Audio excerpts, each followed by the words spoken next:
I just don't know what to say. Hendrick Motorsports is just doing amazing. Like, people thought, oh, Jimmy Johnson's retiring. Now Hendrick Motorsports isn't going to look so good. Well, they all have a win, and two of them both have more than one win. So, wow. Huge step for Hendrick Motorsports. They just dominated in these last few weeks. So, basically, at this point, Hendrick Motorsports can already just plead for, like, world domination in this world. I wouldn't be surprised if they did. Anyway, we have a lot to talk about, guys. We have a lot to talk about.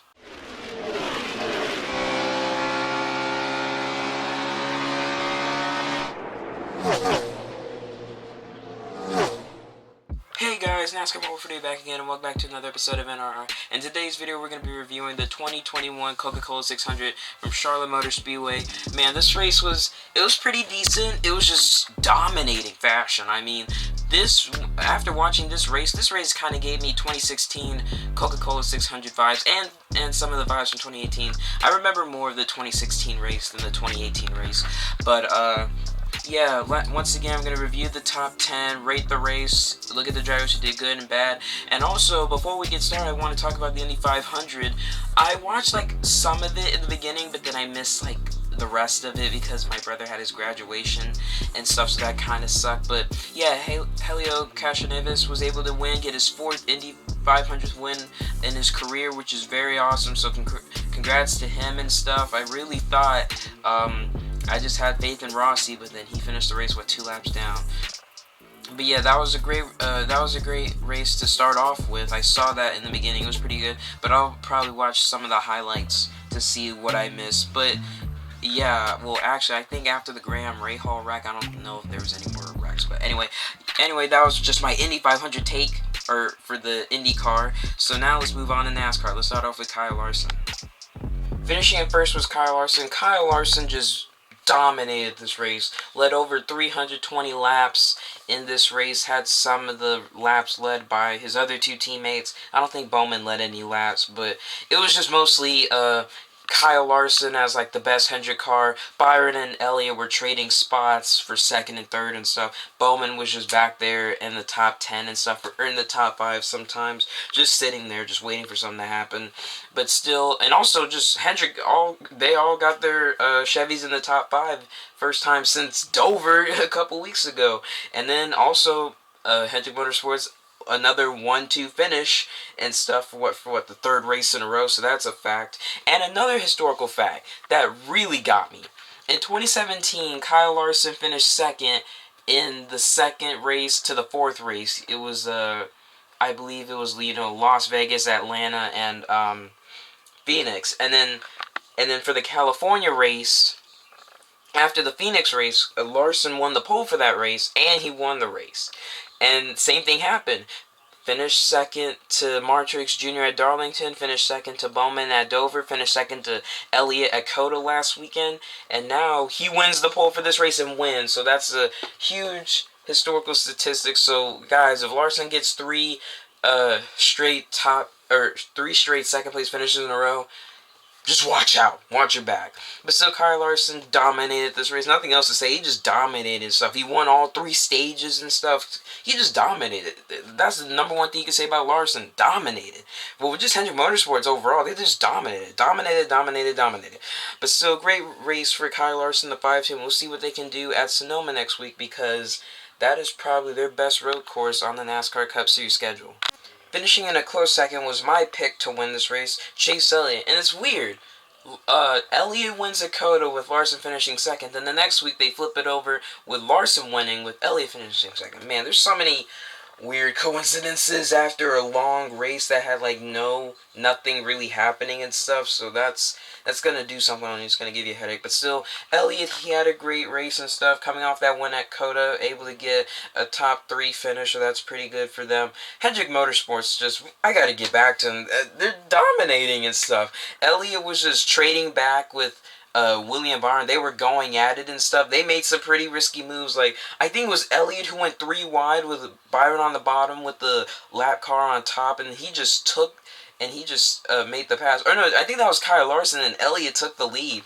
Because I have to say, Kyle Larson's biggest competitor that was not a Hendrick Motorsports driver was Kyle Busch, and we'll get to him later. But his biggest competitor that was his teammate, definitely not Bowman. But I feel like it was probably Chase Elliott and stuff. So I think Chase Elliott was definitely Kyle Larson's biggest threat in the race. Well, as a teammate and stuff. But so Chase Elliott had a decent day. We'll see what they can do at Sonoma because they've not had the best luck at Sonoma. But we'll see what they can do. But yeah, great strong run for Chase Elliott, and we'll see what he can do next week. Finishing third was Kyle Busch. Kyle Busch, highest finishing non-Hendrick Motorsports driver, had a pretty decent day. I mean, at the beginning of the race, he was just going through the field. He was just flying through like he was like a man on a mission and stuff. And I was just thinking, man, Kyle Busch, and I just said it when I was reviewing Chase Elliott, he was the biggest threat to Kyle Larson that wasn't any of his teammates and stuff. Kyle Busch had a good run, but then like he could easily beat Bowman because Bowman wasn't really that fast. They kind of had some struggles throughout the weekend, but they were able to get better in the race and stuff.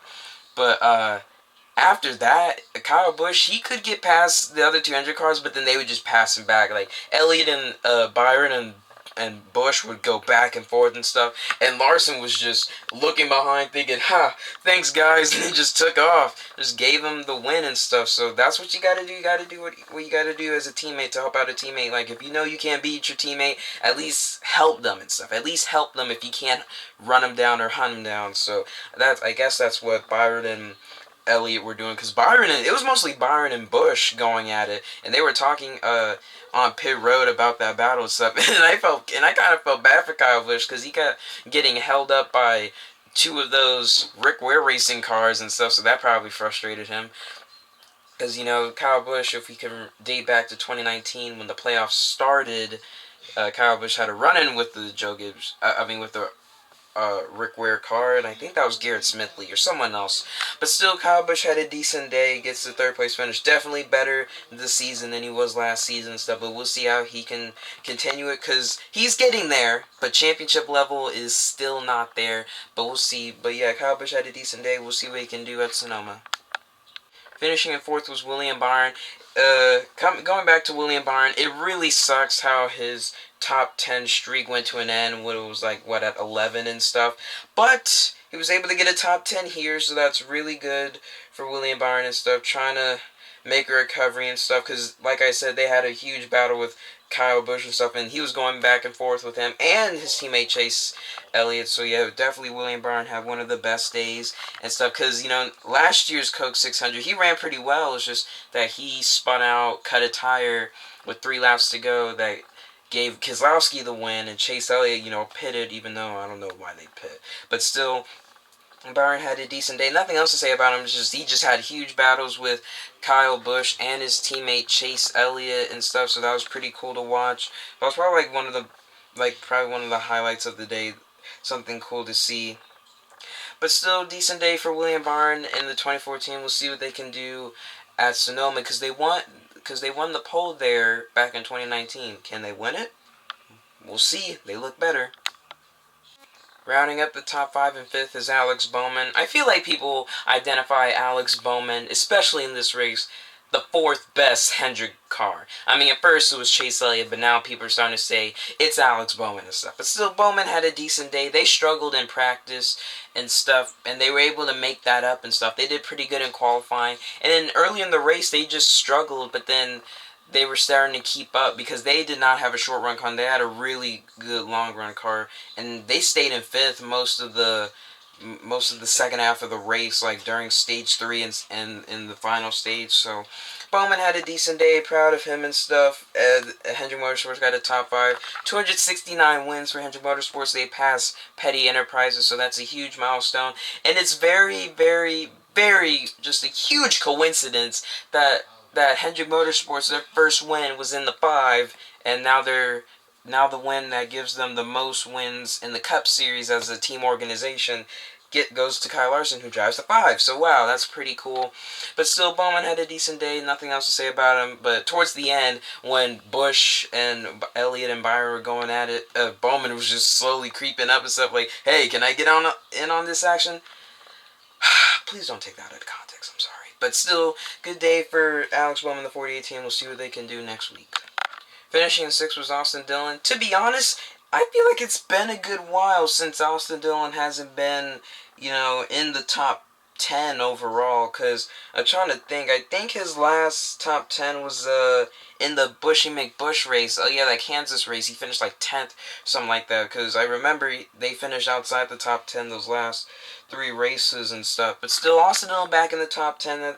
That's good for them and stuff. They had a decent race. They were very consistent and stuff, so that's really good for Austin Dillon. They're really looking really good. They're very promising. I mean, they look better right now than they did last season. I know they had a win last season, but that one was like strategy and stuff. But because Austin Dillon didn't really dominate that race, but he's starting to look like a very good playoff competitor right now and stuff. So good for Austin Dillon, the 3 team. We'll see if they can continue this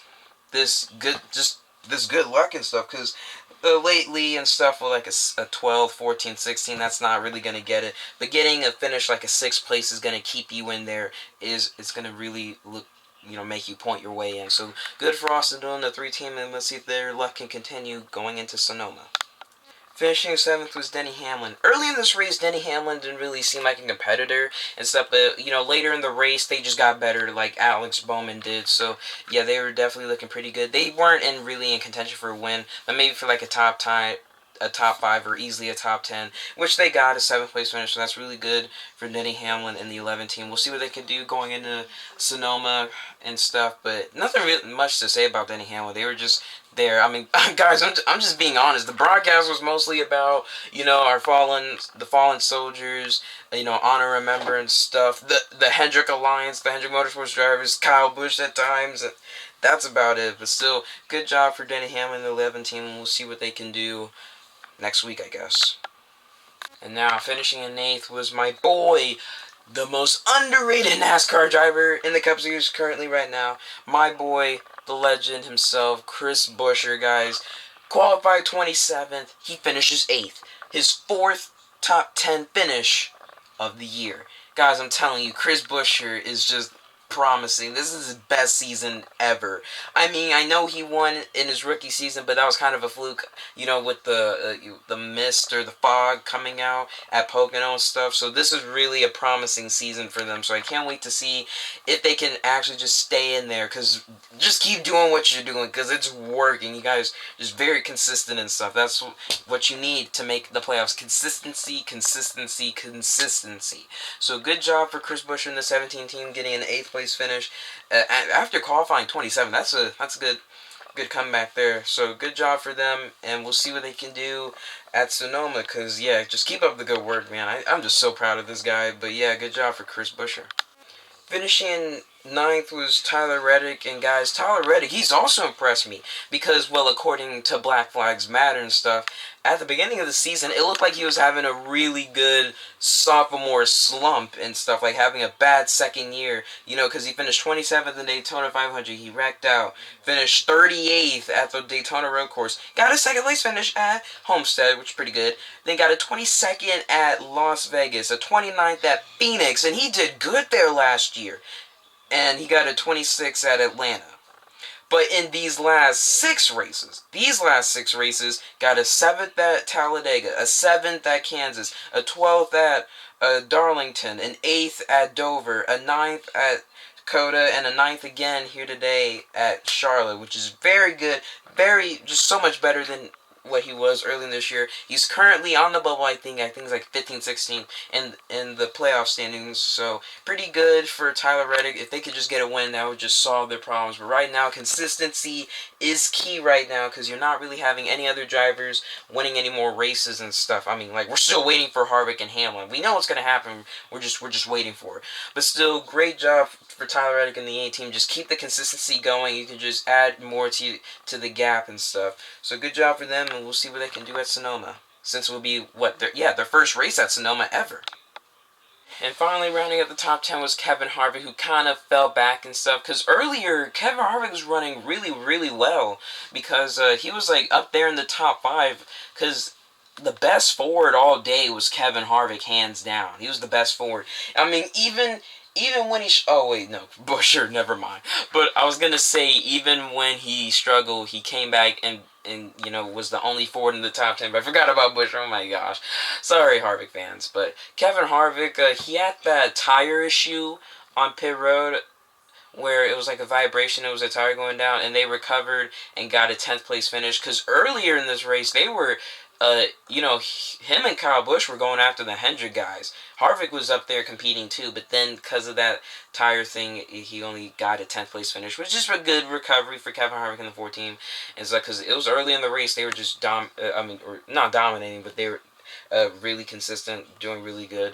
But still, nothing else to say about Harvick. They just made a decent comeback. So, decent day for Harvick and the 4 team.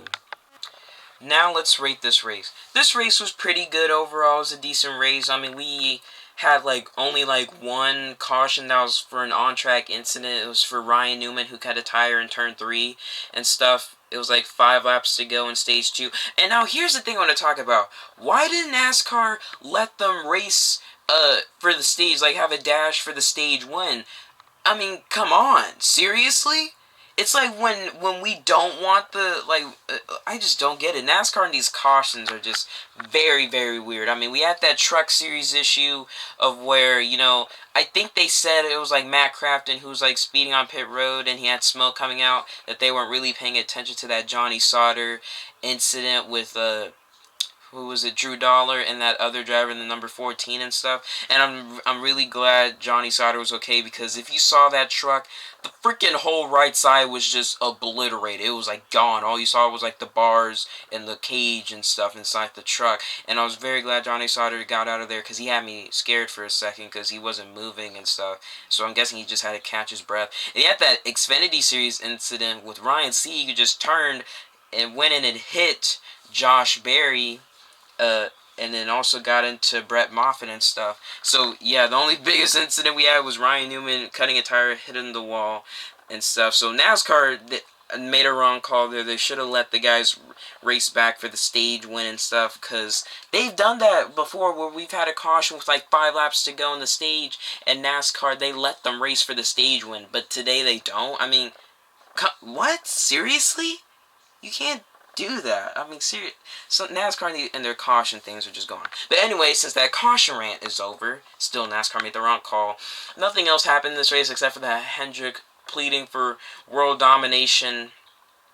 Kyle Busch and William Byron and Chase Elliott had some good battles and stuff, and that's about it. But still, this race was pretty decent and stuff. I feel like it was a bit better than the Coca-Cola 600 from last year, which was a complete snooze fest.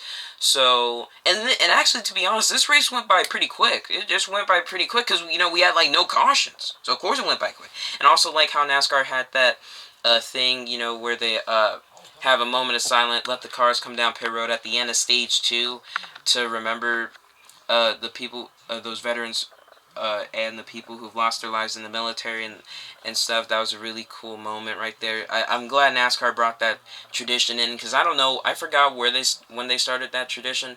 All I can remember is that it happened in 2019. That's all I remember. But still, decent race. So if I had to rate it overall, I give it a I'll give it a 6.5 out of 10. It was a pretty decent race. It was okay. It was better than the Coca-Cola 600 from last year. I think this was overall a good race. Pretty good race, especially with the historic moment with Hendrick Motorsports getting their 269th win and beating Petty Enterprises, since Petty Enterprises shut down not too long ago, 2009, I think. I forgot. But still, decent race and stuff. Let me know what you guys would give it in the comment section below. Now to the drivers who I think had a pretty good race or a neutral race. Corey LaJoie got 19th. They got a top 20. Really good for that team. They were very consistent and stuff in the top 20 and stuff, so really proud for them. Daniel Suarez, they were doing good in the top 10 in stage 1, and then later they just started to fall back and stuff. They were 29th in the end of stage 2, I think, or 29th, 24th. I think it was stage 1. I don't know. I forgot. But yeah, they weren't doing so well. And then they came back, get a 15th place finish, so that was a good comeback for them. I don't know the problem that they had.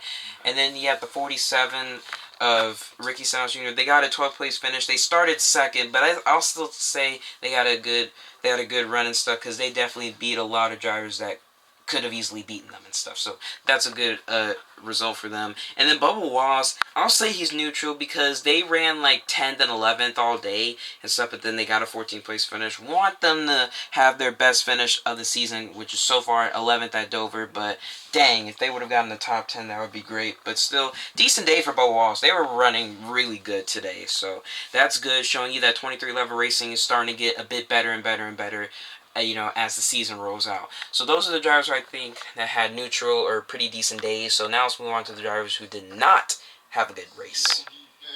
First off, Joey Logano. I don't know exactly what happened to him. They were running pretty good in the top 10. Then they end up with what? A 14th place finish, or no, not a 14th place finish, but like a 16th, 17th, yeah, 17th place finish. I don't know exactly what happened to them, but they just, I don't know, because it was not only him, Team Penske overall, like, they just sucked. They just were awful. I mean, Keselowski fell out of the top 10. Well, I don't even think he started in the top 10. He started like 13th. He finished 11th and stuff. Didn't even compete for the top 10. I don't know, but I don't know what's been going on, but Keselowski's just been struggling. It's been ever since Darlington and stuff. They've just been struggling. And then Ryan Blaney struggled too and stuff. They weren't running that well. They finished 13th, so not really a good day for Team Penske overall. Martrix Jr., they had that tire issue, got, what, a 29th place finish, so that really sucks for them. And they were running top 10 early in the race too. Kurt Busch, I think they blew something after coming off the pit road, and that just ended their day. It finished dead last, DNF to 38th. And we also heard that, you know, Kurt Busch said, I'm not done racing, I'm not retiring and stuff, and he also, and they said that he could be a potential driver for the second 2311 racing car. We'll talk more about that in my silly season video that I'll have maybe this month, or, I mean, next month or the month after, but it's gonna come, guys, don't worry, it's gonna come. Next up, Ross Chastain in the 42, early in the race, their hood went up. Very disappointing after they started 10th in this race and got 37th. So Chip Ganassi just had an awful, awful day. I mean, you have this in the Coke 600 finishing in the last two spots. Man, they're looking like JTG. And then you had in the Indy 500, Scott Dixon had some issues, got like 18th in that race. And then Tony Kanaan got a 9th place finish, so that was pretty decent. But, yeah, that really sucks for Chip Ganassi in Cup, in just the Cup Series, NASCAR. And then finally, Christopher Bell, they hit the wall, they cut a tire, end up with the 24th place finish, so those two weren't the good ones for Jogas Racing. And yeah, that's about it. And that'll do it for this review. So guys, thank you guys so much for watching. Please like, comment, and subscribe. More videos coming out soon. Have the review for Sonoma up. We'll do some other things and stuff, but I'll let you know as, you know, the season plays out and stuff. But cannot wait for Sonoma. You know, wine country is going to be pretty cool going back there. That will be the last regular season race that Fox will be broadcasting and stuff, because after that they will broadcast the All-Star race at Texas Motor Speedway. I am not going to that race. And then after that, NBC will take over for Nashville and stuff. Also, we'll have the final Pro Invitational race on Fox this Wednesday for the Chicago Street Course, because if they do have a Chicago Street Course in 2022, I'm most likely gonna go, because I go to Chicago so many times. Like, I might even go to Chicago this year, because I went there in 2019 for the Chicagoland race, so we'll see. But yeah, guys, thank you guys so much for watching. I'll see you guys next time. Have a great rest of your night. Happy Memorial Day. That is on, well, that's tomorrow, actually. So see you guys next time, and peace out.